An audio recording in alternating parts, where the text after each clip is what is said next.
छत्रपति शिवाजी महाराज। देखिए, भारतीय इतिहास में ये एक ऐसा नाम है ना, जिसे किसी इंट्रोडक्शन की जरूरत ही नहीं है।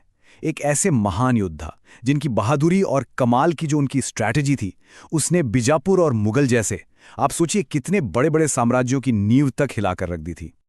पर सवाल तो यही उठता है ना, कि आखिर कैसे एक अकेले इंसान ने एक छोटी सी सेना के साथ 17वीं सदी के भारत के दो सबसे पावरफुल साम्राज्यों को चैलेंज कर दिया। मतलब बीजापुर की आदिल शाही और उधर ताकतवर मुगलिया सल्तनत। कैसे उन्होंने औरंगजेब जैसे सम्राट को भी अपनी स्ट्रैटेजी के सामने, कह सकते हैं कि एक तरह से बेबस कर दिया था। चलिए आज इसी कहानी की एक एक परत को खोलते हैं और समझते हैं। तो कहानी की शुरुआत होती है एक ऐसे माहौल से जहां चारों तरफ ना बस पॉलिटिकल उथल-पुथल मची हुई थी, और ठीक इसी माहौल से एक अजय योद्धा का उदय होता है। देखिए, साल था 1630 जब शिवनेरी किले में शिवाजी का जन्म हुआ। उस वक्त का जो दक्कन का इलाका था ना, वो 3 बड़ी सल्तनतों में बटा हुआ था, बीजापुर, अहमदनगर और गोलकुंडा। अब ये सल्तनतें आपस में तो लड़ती ही रहती थीं, लेकिन एक और बड़ा खतरा था, उत्तर से मुगल साम्राज्य का। शाहजहां के अंडर वो लगातार दक्षिण की तरफ बढ़ रहे थे और अपना दबदबा कायम करना चाहते थे। तो माहौल आप समझ सकते हैं कितना तनाव भरा था। और हाँ, एक बड़ी दिलचस्प बात है उनके नाम को लेकर। ज्यादातर लोगों को लगता है कि उनका नाम भगवान शिव पर रखा गया था, लेकिन असल में ऐसा है नहीं। उनकी मां जीजाबाई ने वहां की एक स्थानीय देवी थी, देवी शिवाय, उनसे एक बेटे के लिए प्रार्थना की थी और उन्हीं के नाम पर उनका नाम पड़ा शिवाजी। ये बात उनकी अपनी जमीन से, अपनी जड़ों से गहरे कनेक्शन को दिखाती है।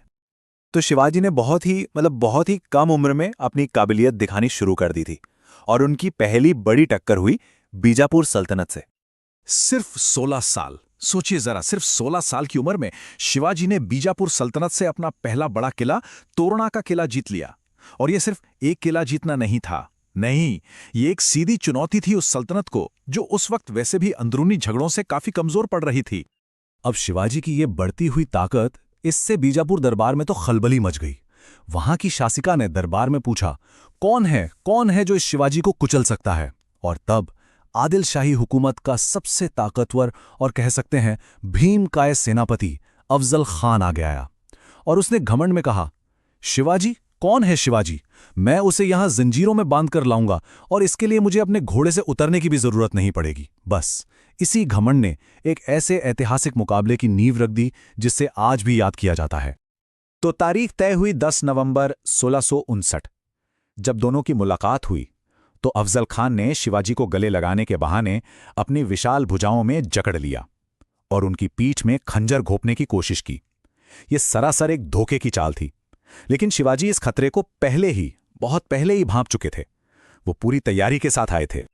जैसा मैंने कहा, शिवाजी तैयार थे। उन्होंने अपने कपड़ों के नीचे एक कवच पहना हुआ था और हाथ में छिपा रखा था बाघ नख, मतलब बाघ के पंजे जैसा एक खूंखार हथियार। जैसे ही खान ने धोखा देने की कोशिश की, शिवाजी ने उसी बाघ नख से उसका पेट चीर दिया और बस अपने लीडर को, अपने सेनापति को जमीन पर गिरा हुआ देखकर अफजल खान की इतनी बड़ी सेना में भगदड़ मच गई। वो सब भाग खड़े हुए। इसी एक घटना ने शिवाजी को एक ऐसे चतुर और कह सकते हैं इनविंसिबल स्ट्रैटेजिस्ट के तौर पर हमेशा के लिए स्थापित कर दिया। तो बीजापुर को तो धूल चटा थी, लेकिन अब शिवाजी का सामना एक और भी बहुत बड़ी ताकत से होने वाला था, और वो थे सम्राट औरंगजेब और उनका विशाल मुगल साम्राज्य। अब मुगलों की सेना वो तो बहुत बड़ी थी, बहुत अनुशासित थी।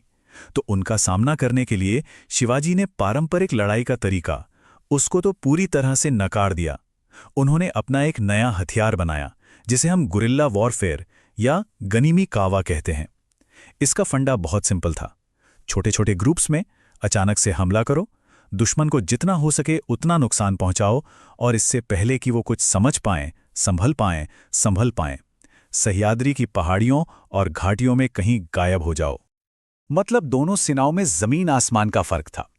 एक तरफ थी मुगल सेना, जो अपनी भारी भरकम संख्या और बड़े बड़े तोपखानों पर डिपेंड करती थी, और दूसरी तरफ थी शिवाजी की सेना, जो बिजली की तरह तेज और फुर्तीली थी। उनके सैनिकों को वहां के चप्पे चप्पे का, उस पूरे इलाके का ऐसा जबरदस्त ज्ञान था कि वो पहाड़ और जंगल ही उनके लिए सबसे बड़े किले बन गए थे। और बस यही वजह थी कि उनकी एक गुरिल्ला टैक्टिक्स बड़ी बड़ी सेनाओं पर भी भारी पड़ जाती थी। और इस स्ट्रैटेजी का सबसे बड़ा, सबसे सटीक उदाहरण हमें देखने को मिलता है 1664 में, जब उन्होंने सूरत को लूटा। देखिए, सूरत उस वक्त मुगलों का सबसे अमीर ट्रेडिंग सेंटर था, उनकी शान का प्रतीक था। तो उसे लूटकर शिवाजी ने सिर्फ अपना खजाना ही नहीं भरा, नहीं, बल्कि उन्होंने औरंगजेब की इज्जत पर, उसकी ताकत पर एक ऐसा साइकोलॉजिकल अटैक किया जिसकी गूंज दिल्ली के दरबार तक सुनाई दी थी। शिवाजी की कहानी का एक और बहुत ही रोमांचक चैप्टर है उनका पकड़ा जाना और फिर आगरा से उनका वो अविश्वसनीय, वो नाटकीय पलायन। तो हुआ ये कि 1665 में हुई पुरंदर की संधि, और इस संधि के तहत शिवाजी को आगरा में औरंगजेब के दरबार में पेश होने के लिए मजबूर किया गया। लेकिन वहां उन्हें उन दरबारियों की लाइन में खड़ा कर दिया गया जिन्हें वो जंग में पहले ही हरा चुके थे। अब शिवाजी ने इसे अपना अपमान समझा और उन्होंने भरे दरबार में अपना गुस्सा जाहिर कर दिया। बस फिर क्या था, नाराज औरंगजेब ने उन्हें वहीं पर नजरबंद करवा दिया। और यहां से शुरू होती है उनके भाग निकलने की वो कहानी जो आज एक लेजेंड बन चुकी है।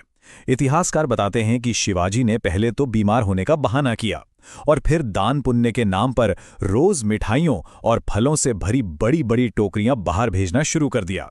अब शुरू में तो पहरेदार बड़ी सख्ती से चेकिंग करते थे, लेकिन धीरे धीरे ये रोज की बात हो गई तो उन्होंने भी ढील दे दी। और बस एक दिन इसी मौके का फायदा उठाकर शिवाजी और उनके बेटे संभाजी उन्हीं टोकरियों में छिपकर किले से बाहर निकल गए। क्या कमाल का प्लान था। आगरा से इस तरह बच निकलने के बाद शिवाजी ने अपनी संघर्ष को, अपनी लड़ाई को एक बिल्कुल नई दिशा दी, और वो दिशा थी एक संप्रभु, एक इंडिपेंडेंट साम्राज्य की स्थापना। उन्होंने छत्रपति की उपाधि धारण की। यह सिर्फ एक टाइटल नहीं था, मतलब सिर्फ राजा या किंग जैसा खिताब नहीं था। छत्रपति का मतलब था छत्र का स्वामी, एक ऐसा शासक जो पूरी तरह से स्वतंत्र है, संप्रभु है, जो किसी सुल्तान या किसी बादशाह के अंदर में नहीं है। यह एक बहुत बड़ा ऐलान था। और फिर वो दिन आया, 6 जून 1674। रायगढ़ किले में शिवाजी का पूरी तरह से औपचारिक रूप से राज्याभिषेक हुआ, और इसी के साथ नींव रखी गई हिंदवी स्वराज्य की। मतलब एक ऐसा संप्रभु मराठा राज्य जिसका शासन अपने ही लोगों के हाथों में हो, जहां किसी भी बाहरी ताकत का कोई दखल ना हो। शिवाजी की सोच, उनकी दूरदर्शिता सिर्फ जमीन की लड़ाई तक ही सीमित नहीं थी। उन्होंने एक बहुत मजबूत नेवी यानी नौसेना भी बनाई। क्यों? क्योंकि वो ये बात बहुत अच्छे से जानते थे कि समुद्र पर कंट्रोल के बिना स्वराज्य हमेशा अधूरा रहेगा। मराठी सोर्सेस की माने तो उनके बेड़े में लगभग 400 युद्धपूत थे, और यही वजह है कि उन्हें father of the Indian navy या भारतीय नौसेना का जनक भी कहा जाता है। तो सवाल आता है कि शिवाजी की विरासत क्या है, उनकी लेगेसी क्या है, उनका हमारे इतिहास पर स्थायी प्रभाव क्या रहा है। ये एक ऐसा सवाल है जो आज भी इतिहासकारों को अपनी ओर खींचता है। देखिए, एक नजरिया तो ये है, जैसा कि जवाहरलाल नेहरू ने भी अपनी किताब द डिस्कवरी ऑफ इंडिया में लिखा है, कि शिवाजी विदेशी शासन का विरोध करने वाले और एक तरह से हिंदू गौरव के पुनरुत्थान के प्रतीक थे।